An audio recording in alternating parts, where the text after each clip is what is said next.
नमस्कार, बहुत स्वागत है आप सभी का। आप देख रहे हैं न्यूज 18 राजस्थान और आपके साथ मैं हूं प्रियंका राय। एक नजर डालेंगे सिटी 70 पर। उदयपुर की गुडा के पुलिया पर बाइक सवार दंपति पुलिया पार करते समय नदी में बाइक सहित बह गए थे। रेस्क्यू ऑपरेशन के दौरान आज पत्नी का शव मिल गया है, वहीं पति का कोई सुराग नहीं लग सका। उदयपुर के आदिवासी इलाके में स्थित राजकीय प्राथमिक विद्यालय पारगिया पाड़ा में तैनात शिक्षक दुर्गा राम मुवाल को 5 सितंबर के देश के राष्ट्रपति राष्ट्रीय शिक्षक अवार्ड से सम्मानित करेंगे। दुर्गा राम को ये अवार्ड आदिवासी क्षेत्र में बाल तस्करी को रोकने के लिए दिए जा रहे हैं। बेहतर प्रयास के लिए दिया जाएगा। बाल तस्करी के खिलाफ मुहिम चलाकर दुर्गा राम ने 400 से भी ज्यादा बच्चों को बाल श्रम से मुक्त कराया और उन्हें शिक्षा से जोड़ा। जयपुर में महिला समानता दिवस पर राज्य स्तरीय समारोह का आयोजन हुआ, जिसमें सीएम गहलोत ने संबोधन किया। सीएम गहलोत बोले कि महिलाओं को पंचायती राज में कांग्रेस ने आरक्षण दिया।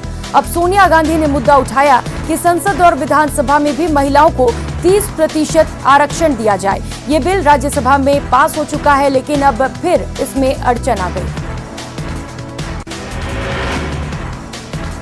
अलवर शहर में बुजुर्ग महिला और पुरुषों को झांसे में लेकर उनसे जेवरात और नकदी छीनने वाले गिरोह के 2 सदस्यों को अरावली विहार थाना पुलिस ने गिरफ्तार किया है। अलवर जिले में पांडु पोल और भरतहरी मेले की तैयारियां शुरू हो चुकी हैं। जिला कलेक्टर ने बीते दिनों भरतहरी मंदिर में प्रशासनिक बैठक लेते हुए तैयारियों का जायजा लिया, तो वहीं पुलिस की तरफ से गुरुवार को मंदिर परिसर में दुकानों की जांच पड़ताल की गई।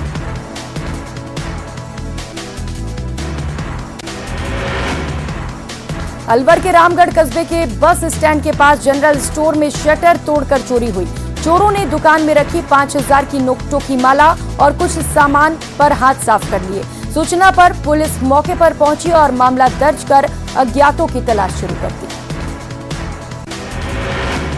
अलवर में दिल्ली जयपुर राष्ट्रीय राजमार्ग 48 पर 2 ट्रकों की आपस में जोरदार टक्कर हो गई। इस दुर्घटना में दोनों ट्रक चालकों की मौके पर ही मौत हो गई।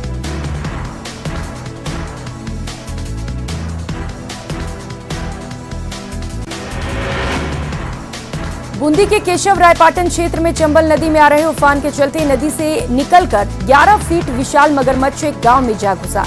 गांव में घुस जाने से गांव के लोगों में हड़कंप मच गया।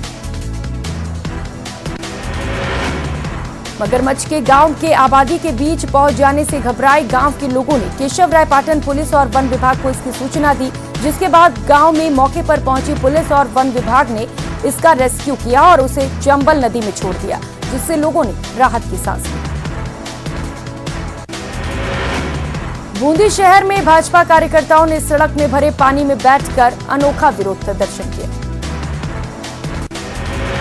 जिला महामंत्री सुरेश अग्रवाल और नेता प्रतिपक्ष मुकेश माधवानी के नेतृत्व में सिलोर रोड पहुंचे भाजपा कार्यकर्ताओं ने क्षतिग्रस्त सड़क के पास रोड जाम कर नगर परिषद प्रशासन के खिलाफ जमकर नारेबाजी कर आक्रोश जताया। बारा शहर में गुरुवार को सर्व हिंदू समाज द्वारा भगवान महाकाल की शाही सवारी निकाली गई। इस दौरान महाकाल के भक्तों का उत्साह चरम पर था। सवारी में झांकियां, बैंड बाजा, डमरू, झांझ मंडली और कीर्तन गाते हुए महिलाएं भी शामिल रहीं। चित्तौड़गढ़ छात्र संघ चुनाव में जिले के अलग अलग महाविद्यालयों में छुटपुट घटनाओं को छोड़कर मतदान पूरी तरह शांतिपूर्ण रहा। कई जगह पुलिस को छात्र संगठनों के कार्यकर्ताओं को नियंत्रित करने के लिए काफी मशक्कत करनी पड़ी, लेकिन जिले भर में हुए मतदान में किसी प्रकार की कोई घटना नहीं हुई। डूंगरपुर में ग्राम विकास अधिकारी संघ की ओर से अपनी विभिन्न मांगों को लेकर आंदोलन किया जा रहा है। इसी के तहत आज ग्राम विकास अधिकारी संघ सागवाड़ा की ओर से पंचायत समिति सागवाड़ा में धरना प्रदर्शन किया गया।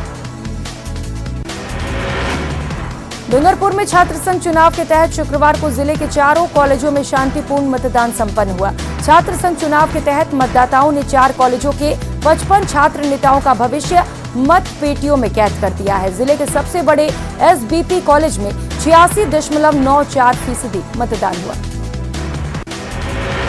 डूंगरपुर जिले के धम्बोला थाना क्षेत्र के सीमलवाड़ा कस्बे की रावल बस्ती से लापता युवक का शव घर से 50 फीट दूरी पर एक कुएं में मिलने से सनसनी फैल गई।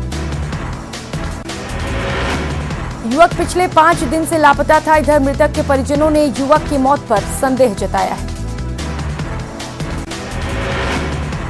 झुंझुनू के बगड़ थाना इलाके के इस्लामपुर के पास स्वामियों की ढाणी में बीती रात को चोरों ने बिजली की डीपी चोरी की वारदात को अंजाम दिया। स्वामियों की ढाणी में बालाजी मंदिर के पास लगे डीपो चोरी की रात चोरों ने उतारा और डीपी के तांबे निकालकर फरार हो गए। रात भर स्वामियों की ढाणी में अंधेरा छाया रहा। इसके बाद सुबह 6 बजे जब लोग बालाजी के मंदिर के पास पहुंचे तो उन्हें डीपी चोरी का पता चला।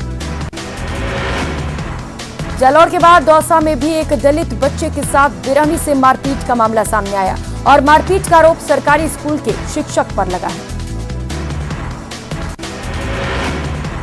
गंभीर बात यह है कि बच्चे के साथ मारपीट के बाद स्कूल प्रशासन ने भी मामले को दबाने की कोशिश की। वहीं पुलिस ने भी मुकदमा दर्ज नहीं किया। घटना के करीब 19 दिन बाद इस मामले में मुकदमा दर्ज हो सका है और अब दौसा पुलिस इस मामले की जांच में जुटी है।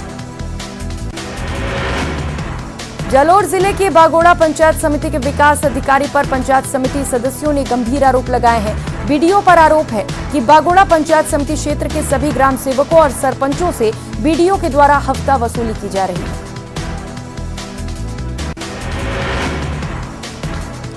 जिसके चलते विकास के सभी कार्य ठप पड़े हैं। जिसके चलते बागोड़ा पंचायत समिति के साधारण सभा की बैठक में पंचायत समिति सदस्यों ने साफ तौर पर बहिष्कार कर दिया। शिक्षा नगरी कोटा में संपन्न हुए छात्र संघ चुनाव का मतदान 8 बजे से 1 बजे तक जारी रहा। चुनाव के दौरान हालांकि छात्रों में खासा उत्साह देखा गया, लेकिन मतदान प्रतिशत कोटा में भी कम देखा गया। कोटा में चप्पे चप्पे पर पुलिस का जाब्ता तैनात रहा। कोटा के जेके लोन अस्पताल में अधीक्षक के पद पर डॉक्टर आशुतोष शर्मा को लगाया गया। लगभग 2 सप्ताह के जद्दोजहद के बाद राज्य सरकार द्वारा जेके लोन अस्पताल के अधीक्षक के पद पर पीएसएम विभाग के प्रोफेसर डॉक्टर आशुतोष शर्मा की नियुक्ति की गई। करौली में चंबल नदी में कोटा बैराज से पानी छोड़ने के बाद आई बाढ़ से प्रभावित क्षेत्रों का राजस्थान के मुख्यमंत्री अशोक गहलोत हवाई सर्वेक्षण करेंगे।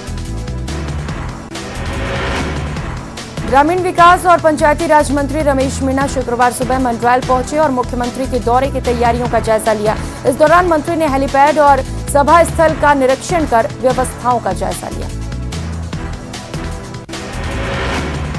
राजस्थान ग्राम विकास अधिकारी संघ सरकार से विभिन्न मांगों को क्रियान्वयन कराने के लिए प्रयासरत है। क्रियान्विति नहीं होने पर आंदोलन राजस्थान ग्राम विकास अधिकारी संघ द्वारा राज्य सरकार की वादा खिलाफी के आक्रोश में किया जाएगा। राजसमंद में विश्व प्रसिद्ध द्वारिकाधीश मंदिर में भगदड़ मच गई, जिसमें 12 लोगों की मौत हो गई।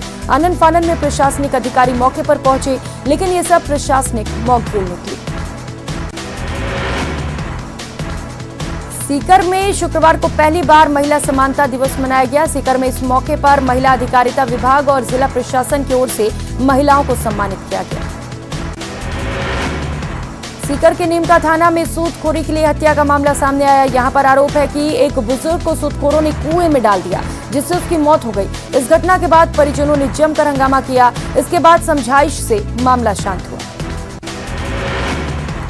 श्रीगंगानगर सहित प्रदेश भर में छात्र संघ चुनाव शांतिपूर्ण तरीके से संपन्न हुए। श्रीगंगानगर जिला मुख्यालय के आधा दर्जन कॉलेज सहित विभिन्न मंडियों में सभी महाविद्यालयों में दोपहर 1 बजे तक विद्यार्थियों ने अपने मताधिकार का प्रयोग किया।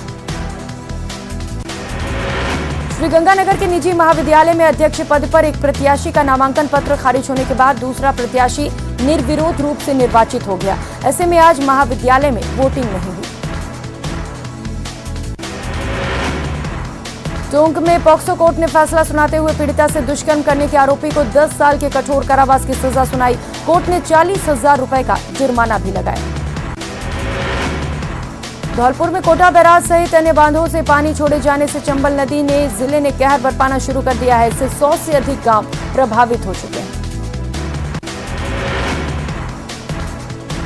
जिले में चंबल नदी ने साल 1996 का अपना रिकॉर्ड तोड़ दिया और एक नया रिकॉर्ड कायम किया है। गुरुवार दोपहर बाद चंबल नदी का अधिकतम जलस्तर 146.50 मीटर दर्ज किया गया, जो अब तक के इतिहास में सबसे अधिक है। सवाई माधोपुर के खिजूरी गांव में विगत दिनों राजकीय उच्च माध्यमिक विद्यालय के एक अध्यापक इकबाल अहमद के साथ मारपीट के मामले में पुलिस ने मॉब लिंचिंग के मुकदमे दर्ज कराए हैं। ऐसे में आज ग्रामीणों ने प्रदर्शन किया। सवाई माधोपुर स्थित शहीद कैप्टन रिपू दमन सिंह राजकीय महाविद्यालय में छात्र संघ चुनाव के तहत मतदान प्रक्रिया शांतिपूर्ण तरीके से संपन्न हो गई। पीजी कॉलेज में 4,669 छात्र मतदाता पंजीकृत हैं, जिनमें से 1,700 छात्र मतदाताओं ने अपने मताधिकार का प्रयोग किया। पीजी कॉलेज में 36% मतदान हुआ। सवाई माधोपुर के मलारना डूंगर थाना क्षेत्र के लाडोत्या गांव में हाईटेंशन ड्रामा लगातार जारी है, जहां एक युवक हाईटेंशन लाइन के खंभे पर चढ़ गया। सूचना मिलते ही मौके पर ग्रामीणों की भीड़ जमा हो गई। युवक खंभे पर चढ़कर धमकी दे रहा था। पाली के 9 महाविद्यालय में शुक्रवार को छात्र संघ के चुनाव शांतिपूर्ण संपन्न हो गए। सभी महाविद्यालय में मतदान को लेकर छात्रों में काफी उत्साह देखा गया और अपने प्रत्याशियों के समर्थन में मतदान की अपील की गई। पाली जिले के सोजत उपखंड के बगड़ी गांव के राजकीय उच्च माध्यमिक विद्यालय के एक शिक्षक ने एक दलित छात्र के साथ बेरहमी से मारपीट की। पीटने से छात्र के पूरे शरीर पर निशान बन गए। बच्चे को गंभीर हालत में परिजनों ने अस्पताल में भर्ती करवाया, जहां उसका उपचार जारी है। राष्ट्रीय आयुर्वेद संस्थान और विश्व आयुर्वेद परिषद राजस्थान द्वारा अग्नि, कर्म और जीवन शैली जनित विकारों पर 2 दिवसीय राष्ट्रीय कार्यशाला का आयोजन किया गया, जिसका उद्घाटन राज्यपाल कलराज मिश्र ने किया। राजस्व मंत्री रामलाल जाट ने आज हनुमानगढ़ जिले के पल्लू में नवसृजित पल्लू तहसील का उद्घाटन किया। इस दौरान बंजर भूमि और चारागाह विकास बोर्ड अध्यक्ष संदीप चौधरी, केश कला बोर्ड अध्यक्ष महेंद्र गहलोत सहित जिला कलेक्टर, जिला प्रमुख और नोहर विधायक अमित चाचान भी मौजूद रहे। जयपुर में रेलवे स्टेशन पर हुए दुष्कर्म के विरोध में भाजपा महिला मोर्चे की कार्यकर्ता आज अचानक सीएम आवास के बाहर पहुंच गईं। जैसे ही कार्यकर्ता वहां विरोध प्रदर्शन करने लगी, वहां मौजूद पुलिस ने उन्हें हिरासत में ले लिया। कोटा में छात्र संघ चुनाव के मतदान संपन्न करवाने के दौरान कॉलेज परिसर के आसपास की ही नहीं बल्कि शहर के चप्पे चप्पे पर अधिकारी सहित 1200 पुलिस के जवान तैनात रहे। अलवर के सामान्य चिकित्सालय से राष्ट्रीय नेत्रदान पखवाड़े के अंतर्गत लोगों को जागरूक करने और नेत्रदान को बढ़ावा देने के उद्देश्य से रैली का आयोजन किया गया। रैली में डॉक्टर, नर्सिंग स्टाफ सहित नर्सिंग की छात्र छात्राओं ने हिस्सा लिया। अलवर शहर कोतवाली थाना पुलिस ने चोरी के आरोप में 2 लोगों को गिरफ्तार किया। कोतवाली थाने के उप निरीक्षक सुरेश पहाड़िया ने बताया कि भजीट निवासी अकबर खान ने थाने पर उपस्थित होकर रिपोर्ट दर्ज कराई है। कोटा ग्रामीण के करवाड़ ग्राम पंचायत के करवाड़ सहित आसपास के इलाकों में 4 दिन से बिजली व्यवस्था ठप है। गांव 4 दिनों से अंधेरे में तब्दील हो चुका है और भारी बारिश के चलते बिजली विद्युत उपकरण क्षतिग्रस्त हो गए, तो कई खंभे गिर गए और कई जगह ट्रांसफार्मर जल गए। बीकानेर में भी आज महाराजा गंगा सिंह विश्वविद्यालय सहित सभी कॉलेजों में छात्र संघ चुनाव शांतिपूर्ण तरीके से संपन्न हुआ। हालांकि राजकीय डूंगर महाविद्यालय में मतदान शुरू होने के साथ ही हंगामा भी देखने को मिला। और फिलहाल यहाँ वक्त चला छोटे से ब्रेक का, लौटेंगे फौरन।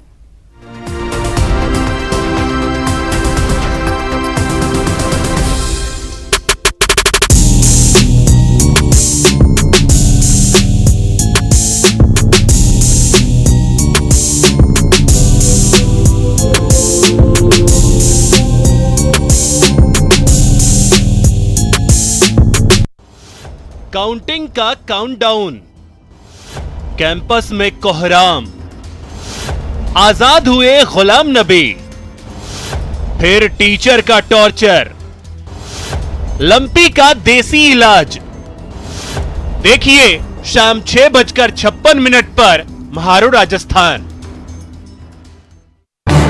इस न्यूज हेडलाइंस के प्रायोजक पेट सफा आयुर्वेदिक जून, पेट सफा हर रोग दफा।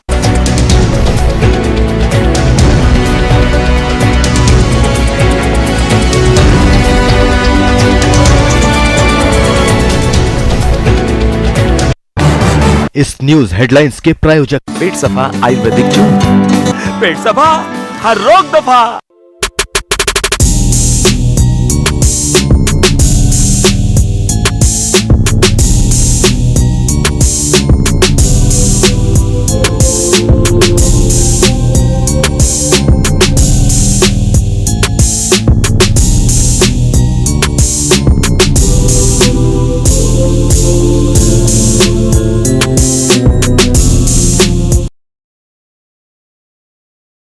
एफएसएल के निशान दे चुकी। कल एफएसएल रात को यहाँ पर आई थी और इन्हीं जगहों पर इन्हीं सभी लॉकर्स में रखे हुए करीब 60-70 लाख रुपए जो है बदमाशों ने लूटे हैं। यहाँ पे रखे हुए करीब 1.5 किलो सोने के जेवरात, जो कि कल सत्यनारायण तांबी हमको बता भी रहे थे, वो जेवरात यहाँ पर लूटे हैं। सत्यनारायण तांबी जी की बड़ी बहू, जिनकी आंखों में आप आंसू है, चूंकि कहना है कि बदमाश जिंदगी भर की जो पूंजी थी उसको लूट करके यहाँ से लेके गए हैं। कल मारपीट करने की धमकियां दी है, मासूम बच्चों को यहाँ पे मारा है, हथियार यहाँ पे दिखाया।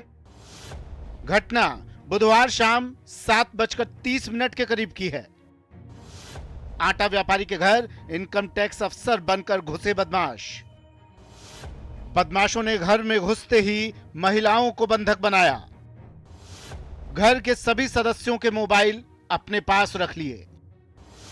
बदमाशों ने सरियों से लॉकर और अलमारी के ताले तोड़े। 70 लाख कैश और 1.5 किलो सोना लूटकर ले गए बदमाश। घर में लगे सीसीटीवी की डीवीआर भी उखाड़ कर भागे बदमाश।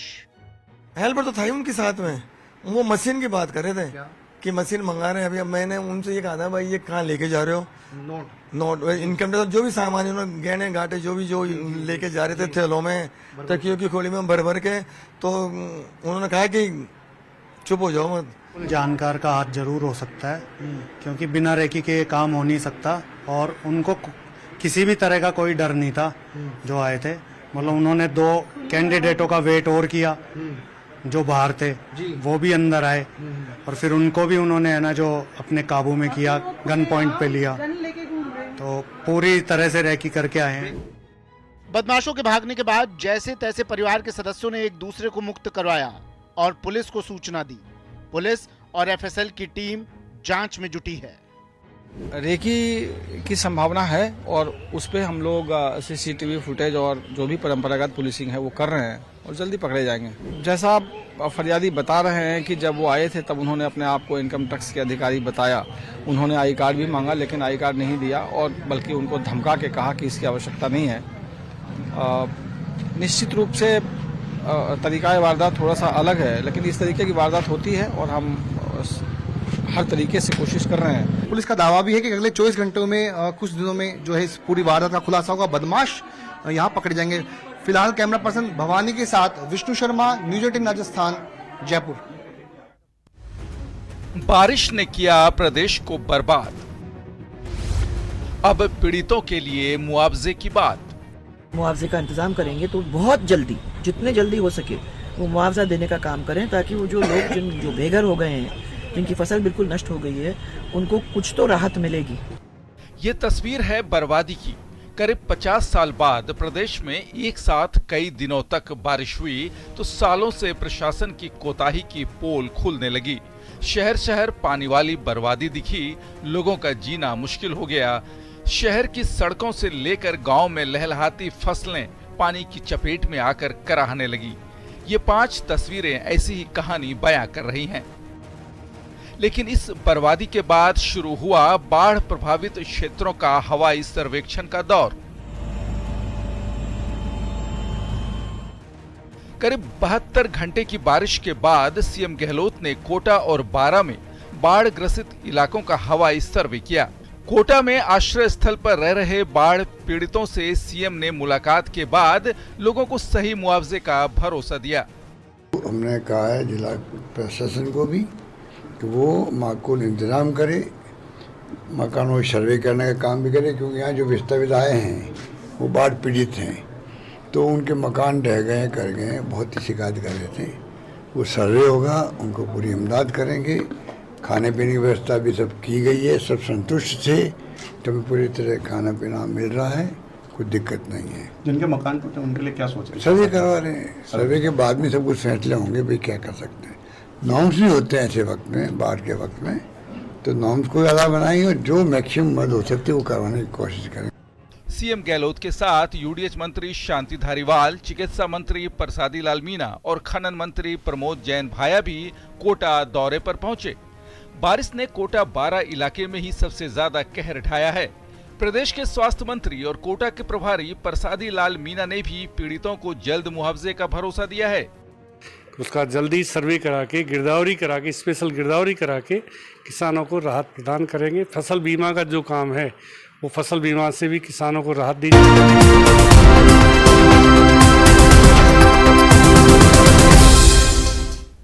ब्रेक के बाद आप सभी का स्वागत है। खबरों में आगे बढ़ेंगे। श्रीगंगानगर सहित प्रदेश भर में छात्र संघ चुनाव शांतिपूर्ण तरीके से संपन्न हुए।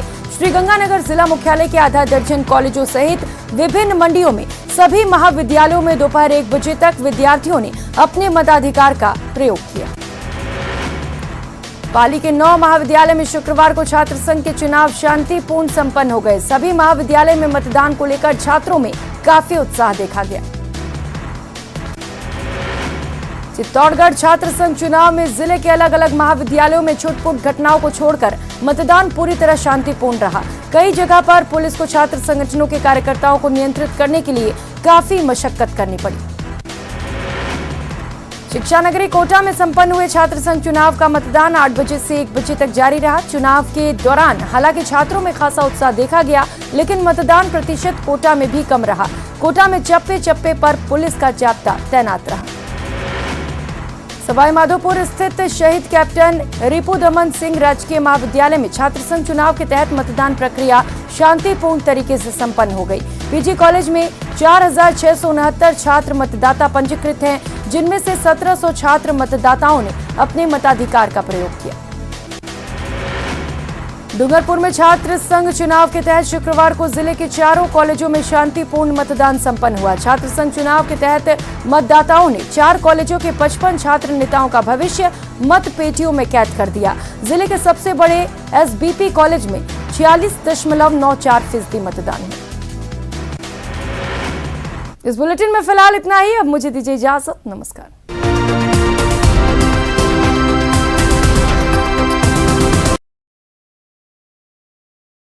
बहुत बड़ा नुकसान हुआ है फसलों का।